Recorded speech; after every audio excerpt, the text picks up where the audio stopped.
Bienvenidos a esta edición más de este tiempo que pasamos en la presencia de Dios, compartiendo su palabra y aprendiendo más de Él y de esos principios tan hermosos que hallamos en esta bendita palabra de Dios, que nos ayudan, que nos bendicen, que nos hacen crecer espiritualmente.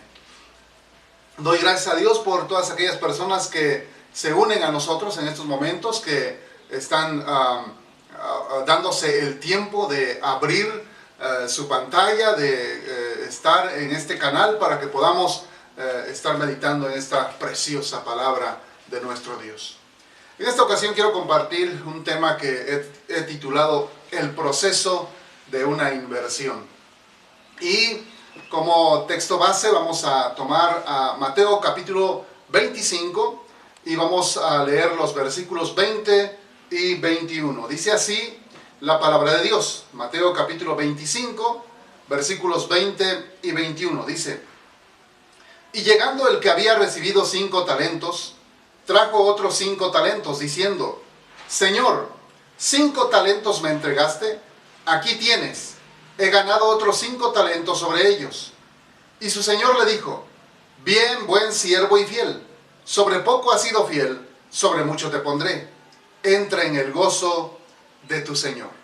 En medio de esta situación difícil que estamos viviendo, es fácil perder el objetivo, la visión, el propósito por el cual el Señor nos ha llamado a salvación y nos ha dado el poder de su palabra. En este tiempo y en medio de esta pandemia, y ahora que estamos recluidos en casa y que las reuniones en las iglesias se han suspendido, es fácil perder el objetivo. Es fácil extraviarnos en todas las cosas que a veces estamos pensando o meditando y que pudieran ser unos distractores para perder el objetivo, la visión, el sueño de Dios en nuestras vidas. Pero en esta mañana quiero atraer su atención a esta parábola de los talentos que el Señor Jesucristo mostró a sus discípulos, y cómo es que en realidad, no importando la situación que estemos viviendo, no importando qué estamos haciendo o qué no estamos haciendo, lo que sí importa es cómo estamos delante de nuestro Dios y qué en verdad estamos haciendo para cumplir el propósito de Dios. En esta ocasión quiero ahondar un poco en esta parábola, pero desde este punto de vista, el proceso de una inversión. Y sí, es que en realidad lo que el Señor ha hecho en nosotros, en nuestras vidas, es una gran inversión. Dice la Escritura que fuimos comprados, no a precio de oro ni de plata, sino de la sangre preciosa de nuestro Señor Jesucristo. Y esa inversión poderosa, esa inversión tan valiosa, debe tener ciertas ganancias. ¿O no lo cree así? En realidad sí, Dios espera que haya alguna redituación, que haya alguna ganancia, que haya una bendición para su reino. Y vamos a entrar en nuestro tema. En primer lugar, el rey ha comprado un campo. Vamos ahora a Mateo capítulo 13, versos 44 y 45. Dice así: Además, el reino de los cielos es semejante a un tesoro escondido en un campo, el cual un hombre halla y lo esconde de nuevo. Y gozoso por ello va y vende todo lo que tiene y compra aquel campo. Y el 45 dice: También el reino de los cielos es semejante a un mercader que busca buenas perlas, que habiendo hallado una perla preciosa, fue y vendió todo lo que tenía y la compró. En esta parábola del tesoro escondido y de la perla preciosa, vamos a encontrar esto de lo que estamos hablando, esa inversión que el Señor ha hecho. El Evangelio es el tesoro. Cristo Jesús es la gran perla, o la perla de gran precio. Usted es el campo o la tierra que ha sido comprado. Usted, hermano que me escucha, es poseedor de un gran tesoro. Usted es la tierra. En esa tierra está un gran tesoro que se llama el Evangelio. Sí, hermano y amigo. 2 Corintios capítulo 4, y versículo 7, dice así: pero tenemos este tesoro, otra vez hablando del Evangelio, en vasos de barro. Ahora ya no lo refiere como una tierra, sino como un vaso de barro, que finalmente es lo mismo. El barro es tierra. Para que la excelencia del poder de Dios sea de Dios y no de nosotros. Otra vez, entonces nos dice la Escritura que usted y yo somos poseedores de un tesoro. El tesoro que está en nosotros es el Evangelio. En la parábola que leímos anteriormente, el hombre encuentra ese tesoro, dice que vende todo lo que tiene, va y compra el terreno para hacerse el tesoro. En la otra parábola vemos a ese hombre que encontró una perla de gran precio, vende todo lo que tiene, va y adquiere esa perla. Ahora, en este punto, usted y yo ya tenemos el tesoro, ya tenemos la gran perla, ya tenemos el Evangelio, ya somos poseedores de ese tesoro. Ahora, es importante que usted y yo entendamos esto. Creamos de verdad que somos poseedores de un gran tesoro. Sí, hermano y amigo. Tal vez usted y yo no tuvimos que ir y vender todo lo que teníamos para comprar el Evangelio. En realidad no lo hicimos, porque usted y yo sabemos que el Evangelio lo recibimos simplemente por fe. El hecho de venir y creer en Cristo Jesús nos ha hecho poseedores de ese gran tesoro. Y este es nuestro problema en muchas ocasiones.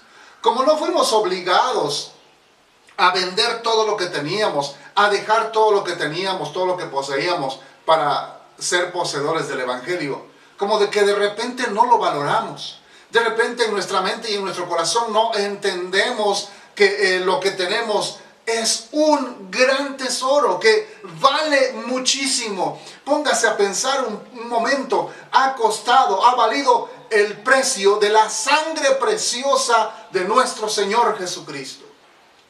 Sí, hermano. Eso que usted tiene en su corazón.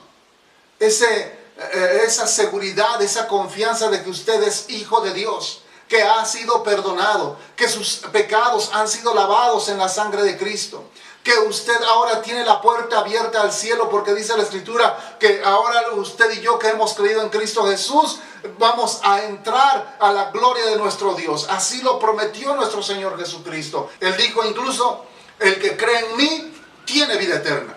Pero en otra ocasión dijo: en la casa de mi Padre muchas moradas hay. Si así no fuera, yo se los hubiera dicho. Voy pues a preparar lugar para vosotros, para que donde yo esté, vosotros también estéis. Así que tenemos esa promesa, tenemos esa seguridad, esa confianza. Dice la Escritura que ya no iremos a condenación, sino que hemos pasado de muerte a vida. Eso, hermano y amigo, es el gran tesoro del Evangelio que está en usted y que está en mí. Así que, en primer lugar, dijimos, el rey ha comprado un campo. En segundo lugar, el rey ha arrendado el campo. Marcos capítulo 12, versículos 1 y 2. Marcos 12, 1 y 2, la Escritura dice de esta manera: entonces comenzó Jesús a decirles por parábolas. Un hombre plantó una viña, la cercó de vallado, cavó un lagar, edificó una torre y la arrendó a unos labradores y se fue lejos. Y a su tiempo envió un siervo a los labradores para que recibiese de estos del fruto de la viña. Ahora, la parábola completa, que es la parábola de los labradores malvados, termina hasta el versículo 12. Pero vamos avanzando un poco. El rey ha arrendado su campo. Ya le compró, pero no le dejó así, sino que le compró y le ha hecho arreglos a su vida. Sí, hermano y amigo, el Señor le ha cambiado, le ha transformado a través de su bendita palabra. Ha quitado de usted aquellas cosas malas, como esas piedras y espinos que de repente inundan un terreno que no ha sido ocupado. Así estaba nuestra vida. Ahora, no eran espinos y piedras literales, sino que eran costumbres pecaminosas, hábitos que hacían daño a nuestra vida, cosas que estaban lastimando nuestra manera de vivir, y no solamente a nosotros, sino aún a las personas que vivían a nuestro alrededor, a hermanos, amigos, a padres, a hijos, y que hacían que nuestra vida fuera infeliz, hacían que nuestra vida fuera una vida de fracaso constante. Aún cuando tuviésemos éxito en los negocios, en realidad nuestra vida era una vida de fracaso. Sin embargo, el Señor Jesucristo ha hecho cambios en nuestra vida. Ha transformado nuestro temperamento, nuestro carácter, ha transformado nuestro hogar. Ahora hay paz, hay gozo, hay armonía en casa. Y todo eso ha sido parte de la inversión que el Señor Jesucristo ha hecho en usted. Sí, bien es cierto, Dios ha usado a sus siervos, ha usado a pastores, a ministros, a maestros discipuladores, a otros hijos de Dios alrededor de usted que son hombres maduros y que le han influenciado para bien. Y todo esto ha sido parte de la inversión que Dios está haciendo en su vida. En sentido figurado, lo que dice aquí en el versículo 1 y 2, dice que plantó una viña, la cercó de vallado, cavó un lagar, edificó una torre y luego arrendó la viña.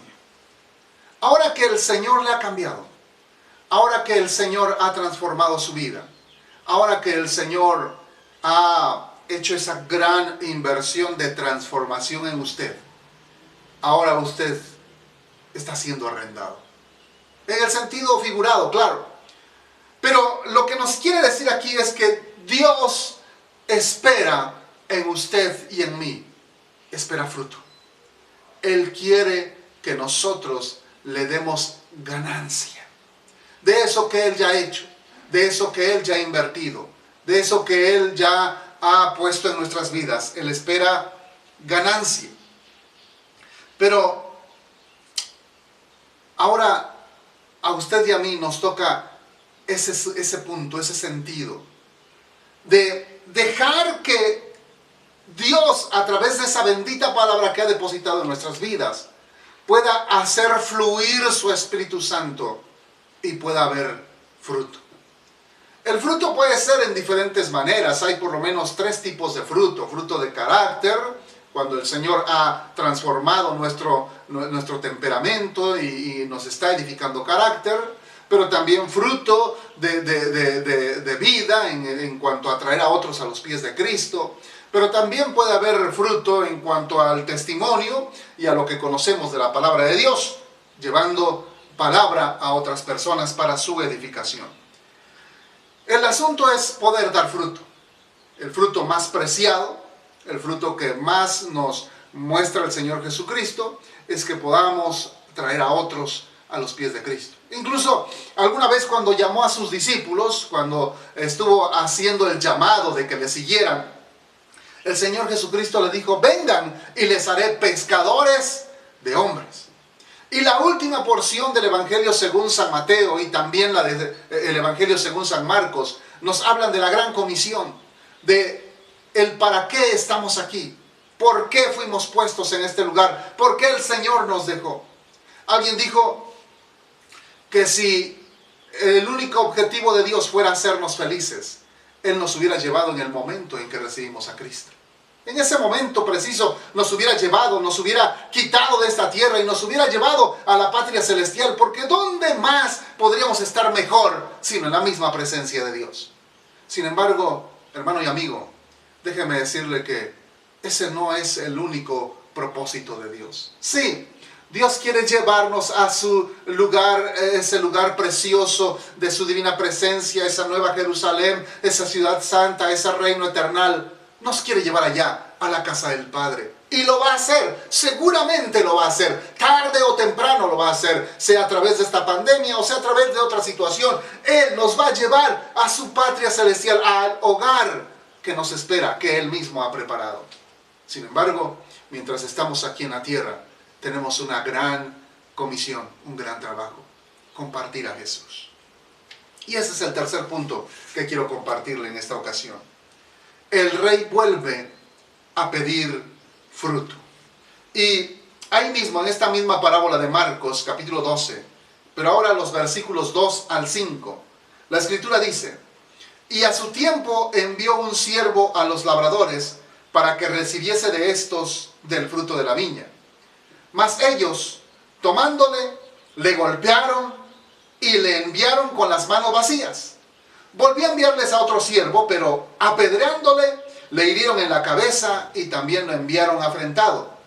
Volvió a enviar a otro, y a este mataron, y a otros muchos golpearon, y a unos y matando a otros. Golpeando a unos y matando a otros. En esta porción encontramos cómo es que el rey manda a pedir fruto. De esa toda inversión que ya hizo. Compró el campo, lo limpió, sembró una viña, puso vallado, edificó una torre, hizo un lagar, mostrando figurativamente todo lo que el Señor ha hecho en nuestra vida, todo el cambio y toda la transformación que ya ha hecho, como lo dijimos. Pero ahora pide fruto. Y debemos recordar, hermano y amigo, que a través de toda la Biblia, el Señor nos muestra su gran amor, pues constantemente en el Antiguo Testamento, Dios envió a sus siervos, a sus profetas, para ir a Israel a recoger fruto. De hecho, no solamente a Israel, sino a toda la tierra. Déjeme mostrarle algo. Por ejemplo, Dios había determinado destruir a Nínive, pero envió a Jonás a recoger el fruto. Usted sabe la historia. Dios, por causa de tanto pecado de Nínive, Dios quiso destruir, dice, a esa ciudad. Sin embargo, no quiso destruirla sin enviarles a un profeta, a alguien que les advirtiera del peligro que estaban corriendo y, si fuese posible, recoger fruto. Y usted sabe, Jonás al principio no quiso ir, huyó hacia Tarsis, los marineros lo echaron al mar por esa gran tormenta, Dios había preparado un gran pez que lo devoró y se lo llevó de regreso a las playas de Israel para que él tomara ahora sí la decisión de ir y predicar en la ciudad de Nínive. Dice la Escritura que la ciudad era una ciudad tan grande que se recorría de lado a lado en 3 días. 3 días de camino. La Escritura nos muestra que Jonás predicó y la gente creyó. La gente creyó a la palabra y dice la Escritura que desde el rey hasta el último de los habitantes de Nínive se pusieron en ayuno y pidieron perdón y clamaron a Dios. Y usted conoce la conclusión de la historia. Todo Nínive se arrepintió de sus pecados y Dios se arrepintió de querer destruir a Nínive. ¡Qué hermoso! ¡Qué hermoso! Podemos decir que en medio de la desobediencia de Jonás, en medio de ese corazón egoísta que tenía Jonás y tal vez de ese corazón que no había sido transformado totalmente, tal vez por no conocer la magnificencia del amor de Dios, porque él pensaba que Dios amaba solamente a Israel. No sabía Jonás que Dios también amaba a los demás pueblos. Aquí se lo mostró de una manera muy clara. Dios lo envió a Nínive y recogió fruto. Fruto que tal vez nunca se imaginó. Todo Nínive se salvó. Todos los miles de habitantes de la ciudad no sufrieron la condenación que Dios ya había determinado para ellos. Pero más atrás en la historia, Dios había determinado destruir el mundo entero. Pero envió a Noé para recoger el fruto. Ahí encontramos una historia triste, porque la Biblia nos dice que el hombre estaba tan acostumbrado ya a hacer el mal, que los pensamientos de ellos eran de continuo solamente el mal. Había una gran perversión, una gran maldad en esos hombres que habitaron esa tierra en ese tiempo. Sin embargo, vemos a Noé con una gran fe, con un gran amor a Dios, creyéndole con todo su corazón, predicando la palabra, dice, por 120 años. Imagínese usted, 120 años predicando la palabra de Dios, anunciando que Dios iba a destruir la tierra por causa del pecado de todos aquellos. Y tristemente, vemos al final que solamente Noé y su familia se salvaron.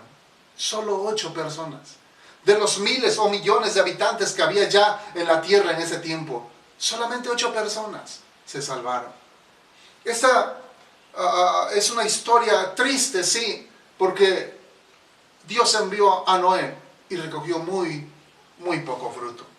Pero no termina ahí. Dios había determinado destruir a Sodoma y a Gomorra y envió a 2 ángeles que fueron con Lot. Y sí, usted conoce la historia, fue destruida esas 2 ciudades. Y el fruto que se recogió en realidad fue muy mínimo también, solo Lot y sus 2 hijas. Dios había determinado destruir a Israel y envió profetas. Cuando determinó destruir a Judá, envió también profetas.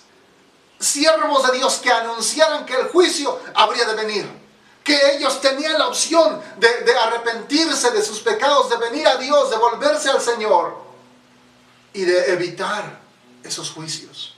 Sin embargo, no sucedió así. Israel fue invadido, fue destruido, Judá de la misma manera. Y para nuestro tiempo, sabemos que el tiempo es corto. Sabemos que los días son malos.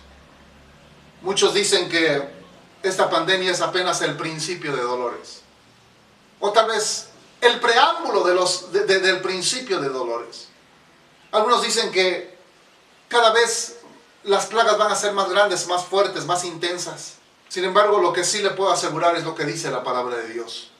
La palabra de Dios nos muestra claramente que las cosas cada vez irán de mal en peor. ¿Por qué? Porque la maldad de los hombres es mucha. El pecado ha abundado. La perversidad en los seres humanos ha acrecentado tanto. Hoy vemos en nuestro país que están aprobando todas las leyes que favorecen a ese sector LGTB. Y que están adueñándose de las escuelas, de los estudios que se les van a dar a los niños o que ya se les están dando. Legisladores que están aprobando todo aquello que tiene que ver con la libertad de esas personas, de esos grupos minoritarios que están pervirtiendo a la humanidad. ¿Y nosotros qué estamos haciendo? No estoy hablando de ir a hacer marchas. No estoy hablando de hacer paros, no estoy hablando de formar motines en contra del gobierno, no estoy hablando de hacer levantamientos sociales, aunque en sentido espiritual sí es necesario. ¿De qué estoy hablando? De que como cristianos, como hijos de Dios, levantemos bandera. Como hijos de Dios nos levantemos a predicar con mucho más ímpetu acerca de nuestro Señor Jesucristo. Que como cristianos y que estamos viendo la multiplicación de la maldad y que estamos viendo cómo el mal, el pecado está acrecentando. Ahora nos levantemos con fuerza, con poder, con autoridad, con llenura del Espíritu Santo a predicar, a hablar, a anunciar el Evangelio, porque la gente lo necesita. Hay una gran hambre espiritual y el cristianismo está apagado. Tristemente está frío.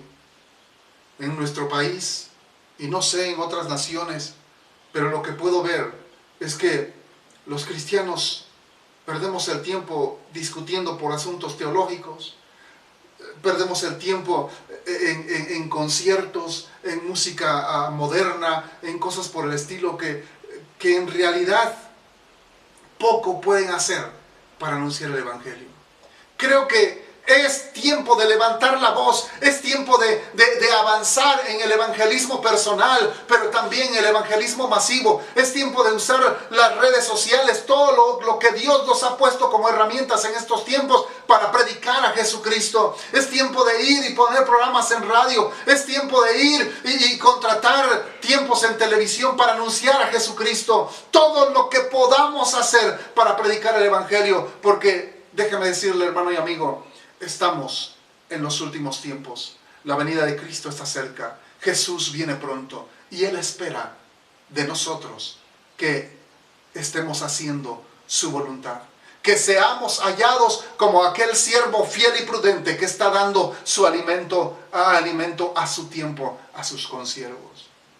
El Señor está esperando que usted y yo nos levantemos con fuerza, con poder, con llenura del Espíritu para predicar el Evangelio. No podemos esperar más. El Rey está esperando fruto y no podemos presentarnos delante del Rey con las manos vacías. Tenemos que presentarnos delante de Él con las manos llenas de fruto. Por eso te hablo a ti, hermano y amigo que me ves en esta ocasión, a que abras tu corazón y dispongas en tu ser, en tu vida, en tu interior, dispongas el servir al Señor, hablar de Jesús. Si puedes aportar económicamente, hazlo. Si puedes ir y hablar tú directamente, hazlo. Pídele al Señor la creatividad, la oportunidad, el lugar y el momento adecuado para hacerlo, pero no esperes más. Recuerda, el Señor espera fruto. El Rey ha depositado un gran tesoro dentro de nosotros. Es el Evangelio. El Rey ha trabajado en nuestras vidas, cambiándonos, transformando nuestros corazones, nuestra manera de vivir y hasta nuestro entorno, nuestra familia, hasta las personas que nos conocen. Ha hecho un cambio, una gran inversión en nuestras vidas. Lo menos que podemos hacer, hermano y amigo, es anunciar a Jesús. Decide levantarte como un siervo fiel y prudente y predicar a Jesús. Cierra tus ojos y ora conmigo. Dile así: Señor Jesús, después de haber escuchado tu bendita palabra y después de haberme recordado que en esta tierra tengo una misión, quiero pedirte, Señor, que me des la fuerza, que me des el poder, la llenura de tu Espíritu Santo para ir y predicar tu palabra, para ir y anunciar a aquellos que no te conocen que hay un Dios, que hay un Salvador, que hay alguien que les ama tanto que fue capaz de dar a su propio Hijo para morir en la cruz y salvarles de la condenación eterna. Señor, en el nombre de Jesús te pido, dame la fuerza, el poder, la autoridad, la creatividad, las palabras para ir y anunciar el Evangelio, porque quiero, Dios, que cuando tú me llames a tu presencia pueda presentarme con las manos llenas de fruto. Dios, te lo pido en el nombre precioso de Jesús. Amén.